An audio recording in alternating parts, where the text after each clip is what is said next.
رحبوا معايا بالستاند اب كوميديان لؤي محمد. شكرا يا جماعة، شكرا شكرا شكرا يا جماعة. ازيكم عاملين ايه؟ حفلتنا النهاردة عن الهزار. حد هنا بيحب يهزر او يهزر مع صحابه او كده؟ ما هم جايين ليه؟ يعني قصدي حد بيهزر مع صحابه، ما حدش. الهزار حلو يا جماعة، يعني اصل بقول لكم الهزار ده ساعات يعني.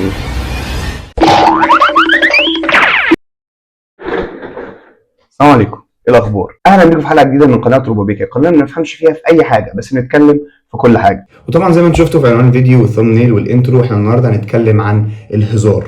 هنتكلم عن الهزار بشكل عام، بس بشكل خاص عن الافيه شويه، وكمان هنتكلم عن الكوميديا في السينما وفي الستاند اب كوميدي وفي الحياه عامه. فهناخد لفه كده شويه في الهزار عامه، ويلا بينا نخش في تفاصيل الحدوته. مبدئيا كده، الهزار ايه او ماهيه النكته؟ دي ببساطه موقف او جمله او فعل بيتعمل بين شخصين او مجموعه من الاشخاص عشان نضحك مع بعض. فتعالى نمسك الهزار كده او النكته نفصصها كده. يعني تعالى نشرح النكته او الافيه او الهزار عامه بشكل عام بتتكون من ايه؟ بتتكون من 3 اجزاء رئيسيه. اول حاجه البريمس او الفرضيه. انا هفترض شيء معين او موقف معين، ده البيز بتاعك، ده الموقف اللي بيحصل او ده المشهد اللي احنا فيه لو انت بتتفرج على فيلم او لو ستاند اب كوميديا. الجمله اللي بيبدا بيها او الموقف اللي بيدخلك فيه، اللي هو حد هنا راح افراح الناس كلها ترفع ايديها او ايا كان، فيقول انا قبل كده رحت فرح. فالفرضيه دي هي المكان اللي انا حطيتك فيه او الايفنت اللي انا حطيتك فيه عشان نضحك منه. زي مثلا ايه، تعال نجيب مثلا واحد صعيدي ندخله الجامعه الامريكيه ونشوف بقى المواقف اللي هتحصل. تاني حاجه وتاني عنصر، وده اللي بالاخص هنتكلم عنه النهارده، يعني ده سيبك من ان احنا عمالين نشرح النكته ونفصصها وكده، احنا هنتكلم عن العنصر التاني ده بالتحديد في الفيديو ده، وهو الفرشه او السيت اب. ان ده العنصر الاهم والاساسي في النكته، ده اللي يخلي نكته تضحك ونكته لا. فالفرشه دي هي ايه؟ هو لو انت مثلا بتتفرج على فيلم وفي حوار داير بين الشخصيتين، الحوار ده في حد ذاته ما بيضحكش، بس الفرشه دي واحد من الشخصيتين هيقول حاجه تخلينا نحوت سنه او تفريعه كده عشان اللي قدامه يرمي الافيه اللي هي الحاجه اللي بتضحك. فمثلا بص كده المشهد ده، شوف هنا احمد بدير فرش. الله، ده انت بقيت ساحر اهو. بص محمد سعد، ممكن اطلع لك بيض من وداني لو عايز. فالفكره الحوار اللي بيحصل بين الشخصيتين دول ممكن احمد بدير ما يقولوش الجمله دي، فبالتالي محمد سعد ما يرميش الافيه ده، يغير الجمله فالافيه يتغير، او يغير الجمله محمد سعد ما يعرفش يهزر. فالفرشه دي تحويله من الحوار اللي داير عشان نهزر. والفرشه دي مش شرط تبقى جمله، ممكن تبقى موقف، ممكن تكون حدث بيحصل، ممكن يكون تواجد في مكان غريب، مش شرط. الفرشه دي بتتغير على حسب انت هتهزر ازاي او هتهزر منين. فلذلك لما تيجي تهزر ما تدورش على الافيه اللي هتقوله، دور على الفرشه، شوف الفرصه فين. دي فرصه في حاجه هنا حصلت غريبه تستاهل التعليق، قول بقى تعليق. هنيجي لازاي تقول تعليق يضحك. والجزء الثالث هو البانش لاين او الافيه، ودي الحاجه اللي المفروض الناس بتضحك عليها. الافيه بيتنوع، لان مش شرط الافيه تكون حاجه منطوقه، يعني مش لازم اقول لك حاجه بتضحك، لا، ممكن واحنا بنتكلم بيحصل موقف ما، حد عمل حاجه هي اللي ضحكت.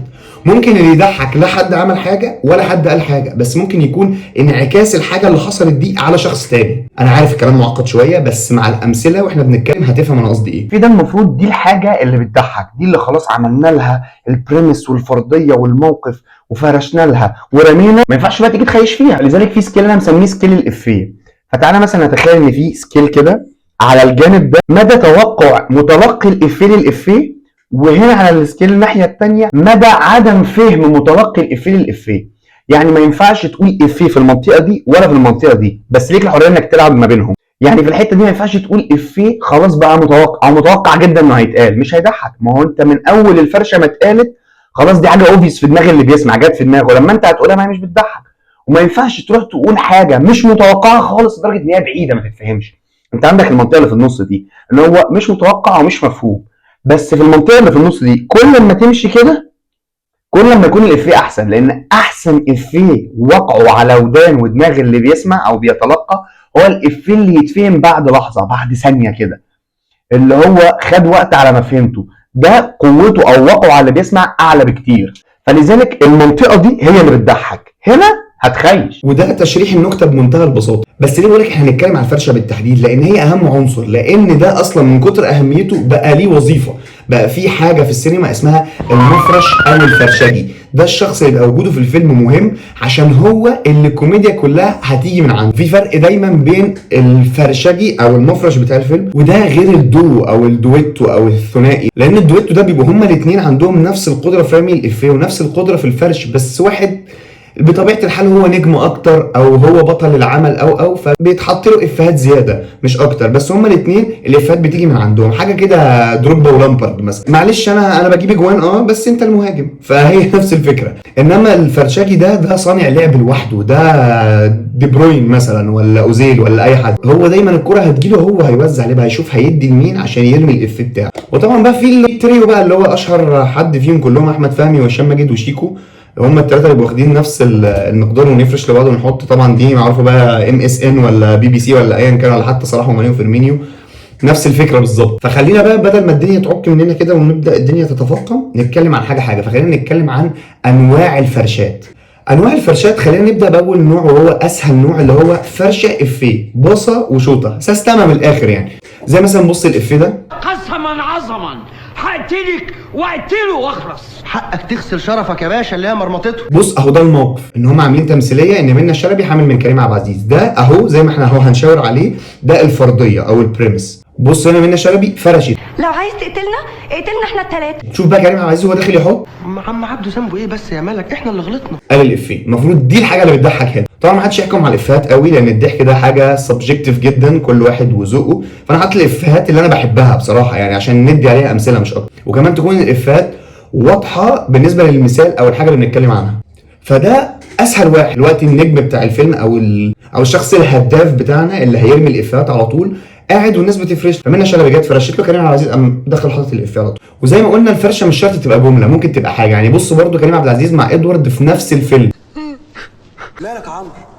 لابس كت ليه يا ابني؟ بص انت المشهد خلص وانت ضحكت وما عرفتش الفرشه فين. الفرشه ان بس ادوارد قاعد بيعيط ولابس كت، خش كريم عبد العزيز لقى ان دي حاجه تستاهل التعليق عليها فعلق عليها فقال حاجه بتضحك. في بقى النوع الثاني اللي هو ما فرشلوش مره، لا افرش له مرتين. زي مثلا في افيه مشهور قوي معظم الناس بتحبه، شوف هنا طلعت زكريا فرش، الله. شوف علا غانم فرش الثاني، عجبك البرفيوم بتاعي؟ طلع زكريا قال الافيه ريحة الخروف اللي بتشوي مجننة امي. فالافيه ده ان طلعت زكريا فرش بحركه شم بس، فعلا غانم فرشت له اللي هو ايه البرفيوم بتاعي حلو ولا ايه، مع ان هي ممكن تساله اصلا ايه في ايه ولا تساله انت ايه شميت ايه، لا هي سالته كده عشان لما يقول الافيه يبقى بيضحك. لذلك عشان كده بكلمك عن اهميه الفرشه هنا. وفي النوع الثالث اللي انا بحب اسميه الساندوتش، اللي هو افيه فرشه افيه. زي مثلا المشهد ده من حاحه تفاحه، خضتنا عليك يا عم تعالى. شوف المشهد بادئ ان البيت وقع، بص حسن حسني هو خارج، ايه الهزار التقيل ده؟ انا عاوز افهم مين اللي زق البيت الزقه المنيله. اهو افيه. زق البيت وقع. شوف هنا طلع زكريا فرش له حاجه اوفيس جدا احنا شايفينها عشان حسن حسني يقول ايه؟ ما هو الشاي اتدلق كمان. بس كده يا باشا بقى عندك الافيه والفرشه الساندوتش، افيه فرشه افيه اللي هو عيش برجر عيش. ودول انواع الفرشات والافيهات الاساسيه اللي بتستخدم في الحياه بشكل عام وفي السينما بالتحديد. في حاجتين كمان ممكن نزودهم بس دول ما لهمش علاقه بالفرشه قوي. في حاجه اسمها التاج او الفولو اب، اللي هو ان انت تفرش وتقول افيه وتقعد تعلي عليه لحد ما توصل للبيك بتاع الافيه اللي هو خلاص ده على حاجه، تقفل عالي تسلم الافيه تاخد الضحك وتروح. طبعا اكبر مثال على كده مشهد بتاع سمير وشهير وبهير بتاع الحفله كله. يعني شوف مثلا هم فرش لك الافيه بتاع اللي هو صحيح سمير الواد شهير ده مش ناوي يسيبه من البت اللي اسمها شهيره. دي فرشه الافيه. الافيه بقى ايه؟ ان هم كل مره هيقولوا مرض عشان منير الخطير يتخض، بس قاعد يعلي عليه، مره يقول مرض قديم قوي، مره يقول واحد جديد قوي، مره يقول واحد مظبوط. صايع سمير. وفي حاجه تانية احنا جبنا سيرتها عايزين نرجع لها، وهي ان ساعات اللي بيضحك مش النكته انعكاسها. يعني بص معايا المشهد ده من باشا تلميذ حسن حسني وكريم عبد العزيز. فين المخدرات يا الظابط؟ اهي دي الفرشه. فين المخدرات؟ اتفضل ايه ده؟ اتفضل.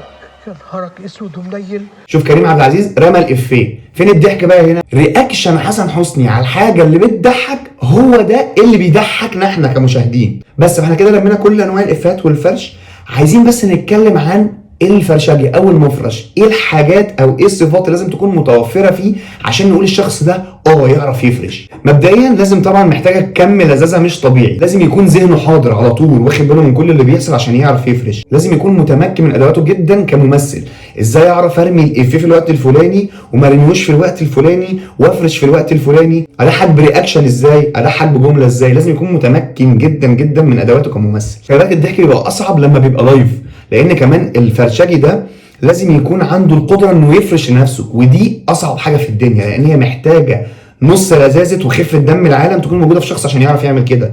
لذلك الناس اللي بتبقى الحته دي عندها قوي بيبقوا ستاند اب كوميديان، لان هو لوحده على المسرح، في ناس جت قدامه فنياخد كده ساعتين وانا رايح راسه لورا يلا ضحكني، مش انت دمك خفيف وبتاع ضحكني.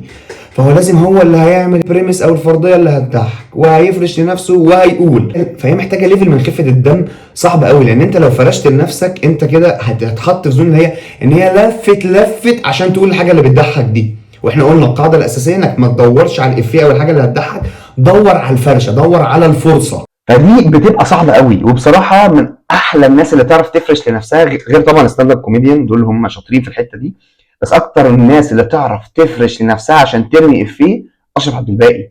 هو عبقري في الحوار ده. شوف بقى من ايام هات كل الحاجات الكوميديه بتاعته من اول ما بدا، حتى من المسرح، اذا كانت مسرحيه بالو ولا رد قردي، وحتى رشه جريئه راجل وست ستات، كله حتى هو في برامج بيعرف يفرش لنفسه. فدي حاجه صعبه جدا انك تتقنها، انك تفرش لنفسك من غير ما تبين ان انت مخلي الافيه فورسد، اللي هو انت قايل الجمله دي عشان ترمي الافيه ده. دي صعبه قوي. فخلينا نمسك كده على مر السنين كده او مر العصور ابرز الناس اللي كانت فرشجيه وايه كان مميزاتهم شويه يعني. فهنمسك الجيل القديم او الجيل الاول اللي هو طبعا ايه ايام الابيض واسود. ممكن الناس ما توعاش عليهم، بس يعني الاسماء اللي انا هقولها دي انت كده عارفها، على الاقل شفت لها مشهد عدى عليك على التيك توك مثلا. عندك مثلا عبد الفتاح الاسري. عبد الفتاح الاسري ده كان ممكن يضحك بطريقه كلامه بس، هو يتكلم يطلع في ابن حميد ويعمل ولا يطلع في فيلم تاني يقول يا صفايح الزبده السايحه بطريقته هو، لو انا قلتها تقول عليها دم تقيل. هو يطلع يقول الجمله دي ويضحك بس، حتى ايه من نظره. هو كان عنده حركه كده بيضحك بيها، ان هو ساعات وهو بيتكلم لما يحصل حاجه يرجع بجسمه لورا كده، عنده الحركه دي كانت بتضحك دايما.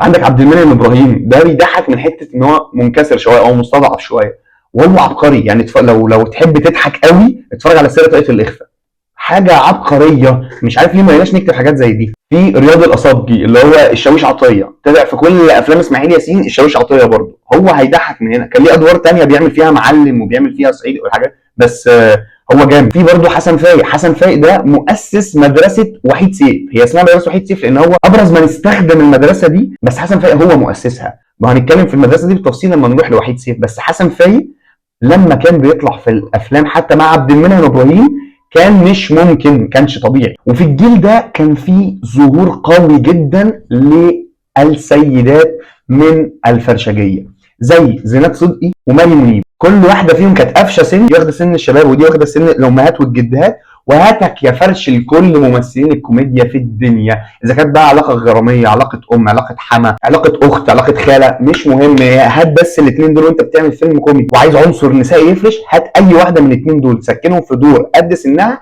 وسيبها تنطلق، هتظبط لك ايقاع الفيلم. انا بقول ايقاع الفيلم من الناحيه الكوميديه، لان الافيه او رمي الافيه ليه ايقاع، كل فنان ليه ايقاع. يعني مثلا هديكم مثال كبير قوي، بس لما ناخد الجيل الثاني اللي هنقوله دلوقتي ده، وهو الجيل الذهبي اللي من ابرز الناس فيه زي ما ادينا مثال في الاول احمد بدير، يونس شلبي، وحيد سيف قلنا هنقف عنده شويه. ان مدرسه وحيد سيف دي هي مدرسه كده تحس وحيد سيف ده مع حسن فايق مع الاسطمبه دي كلهم كده رود خلت، اللي هو بيعمل كل حاجه في الكوره، هيدافع ويهاجم ويقف جون ويجيب ميه ويلم يعمل كل حاجه. لان هو هيخش الموقف هيفرش نفسه وهيقول افيه وهيضحك. ولو الناس اتفرجت على وحيد سيف هو بعد ما يقول افيه هيضحك ويهوهو، وده كان جزء من الطريقه اللي بيضحك فيها وحيد سيف. انا ما اعرفش ازاي كان بيضحكنا بحاجه زي كده، ودي حاجه نادره جدا. يعني انا واحد صاحبي بدون ذكر اسماء يعني بيضحك بهوهوه، هو ليه هوهوه معينه كده، افيه هو عامله لما بيهوهو بيه احنا بنضحك، لان هو كمان بيهوهو هوهوه الجراوي مش الكلاب الكبيره. فهي حاجه نادره، دي مدرسه نادره قوي يعني ان حد يضحك منها بصراحه. فخلينا نرجع ورا شويه لما قلت لكم ايقاع الافيه او ايقاع النكته. يعني مثلا احنا ودينا امثله اهي، يونس شلبي واحمد راتب.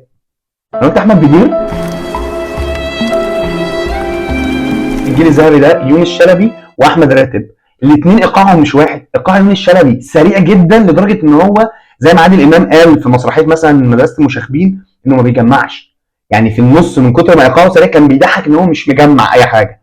غير احمد راتب اللي ايقاعه بطيء وهادي وسلس، فبتختلف كل كوميديان وايقاعه. وطبعا البابا في هذه الحقبه هو سمير غانم. سمير غانم ده مارادونا، اديله الكوره اديله الموقف وسيبه يتصرف، مش مهم معاه ممثل مين، معاه ممثل تراجيدي، الموقف نفسه حزين، الموقف ايا كان الموقف سمير غانم هيضحكك منه. يعني خلينا متفقين ان الضحك على المسرح صعب قوي، صعب ان انت تضحك على المسرح لان في ضغط من قدام الجمهور، بس ستيل لما بتضحك بيجي لك الفيدباك وقتي من الجمهور انه بيضحك. ما هو سمير غانم كان بيضحك وهو مشارك في مسرحيه حتى لو هو مش واقف على المسرح. يعني مثلا ليه مسرحيه اسمها موسيقى في الحي الشعبي، وهي اسمها موسيقى في الحي الشعبي، مشهد هو بيضحك هو وجورج سيدهم، جورج سيدهم واقف على المسرح، سمير غانم في الكواليس انت سامع صوته بس. انا لما شفت المشهد ده ضحكت موت. هحط لكم اللينك بتاعه تحت في الديسكربشن الفيديو على التيك توك يعني. وغير كده هو اصلا مسرحيه المتزوجون هو ده حاجه مش طبيعيه في الكوميديا يعني. هو لا هو مش طبيعي، وده اكتر حد بيضحكني في الدنيا لما بتفرج عليه بصراحه. بعدين نيجي للجيل المعاصر اللي في الاغلب اللي معظم الناس اللي بتتفرج على الفيديو ده عصرته، زي مثلا لطفي لبيب، طلعت زكريا، سامي مغاوري. وظهور تاني وتجدد تاني للعنصر النسائي انعام سالوسة. انعام سالوسة مهدور حقها جدا في الكوميديا.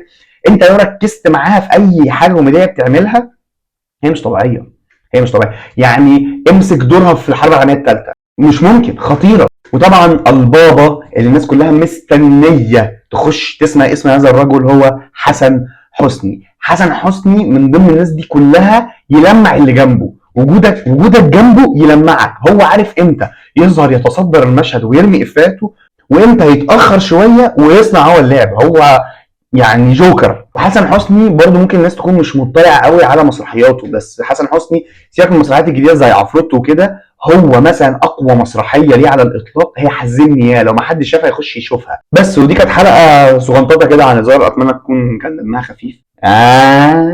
ولو عجبتكم الحلقه اعملوا لايك وشير وسبسكرايب. تابعونا على الحسابات بتاعتنا على فيسبوك وانستجرام وتيك توك، وزي ما قلت لكم في مشروع ان شاء الله جاي على التيك توك فتابعونا بشده. اكتبوا لنا في الكومنتس لو في موضوع عايزين نتكلم فيه مع بعض، قولوا لي في الكومنتس، وسلام.